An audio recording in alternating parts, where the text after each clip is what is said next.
Big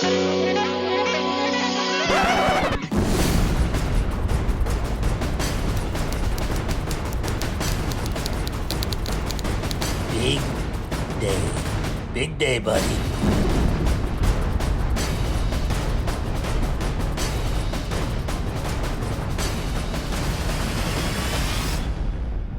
Welcome to another episode of Giuseppi Watches a Movie. Today we are continuing our 2020 as a disaster movie marathon.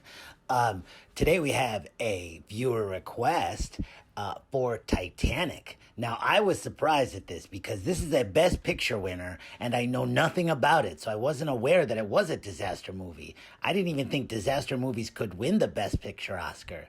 And I'm used to getting requests for things like Hollywood Chainsaw Hookers, or I Still Know What You Maybe Did the Last 2 summers ago, Texas Chainsaw Massacre, The Next Generation, things like that. So to get a Best Picture winner, wow, this viewer must be a very classy person. But yeah, I didn't know anything about this movie. I don't really watch Best Picture winners. In fact, usually if I hear it's a Best Picture winner, I'm like, oh, that's not for me.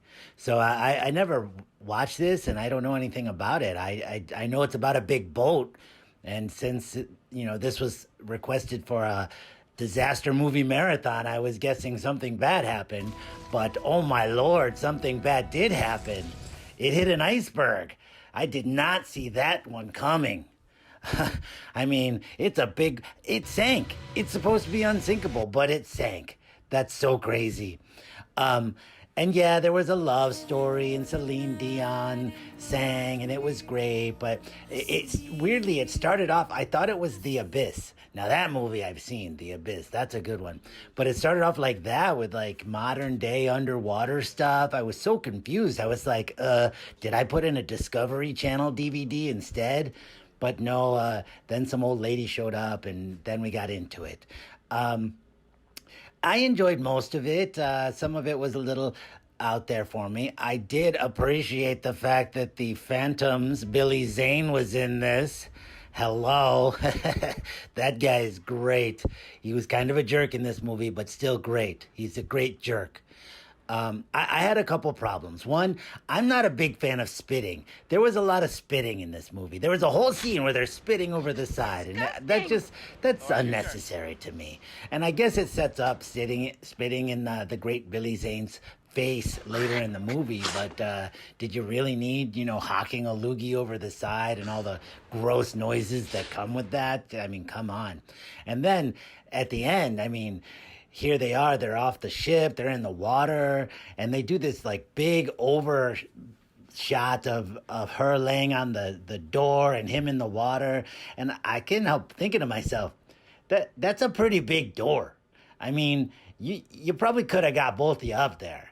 And even if you couldn't, you could have tried, like if you try and one of you falls in the water, you're already wet and cold, you go, oh, shoot, one of us fell in the water. I guess only one of us. Okay, you can go up there, Kate Winslet, and I will stay in the water because, you are the girl. But you didn't even try, dude. You just were like, no, you stay. I got this. I'm good. Yeah, not so good, Leo Sickle. But anyways, I should have said spoiler alert before all of this. Yes, the ship runs into an iceberg and sinks, and Leo dies. Sorry, spoilers. For any of those one person who has not seen this movie yet. But anyways, Titanic, it's a Best Picture winner. Bad stuff happens. Celine Dion sings, and there's a couple of boobs in it. For guys like me.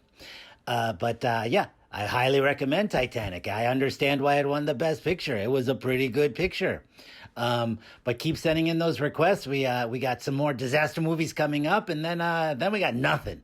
So we need to hear what you want me to watch. All right, bye.